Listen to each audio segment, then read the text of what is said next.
Designing ads in Photoshop, a step-by-step guide. Clearly understand your ad's purpose, such as product promotion or brand awareness. Open Photoshop, set dimensions, and choose resolution, e.g. web or print. Select an appropriate background color or image that complements the message. Add high-resolution images and graphics, applying necessary adjustments and filters. Incorporate a headline, subheadline, and body text with eye-catching fonts. Maintain a consistent color scheme and typography for brand consistency. Organize elements using grids and alignment for a visually pleasing layout.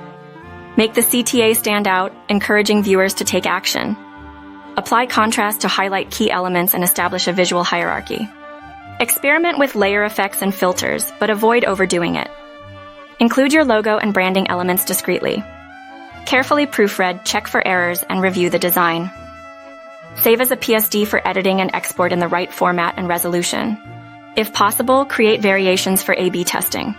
Ensure your ad complies with legal regulations and guidelines. Publish on the intended platform, monitor performance, and make adjustments as needed.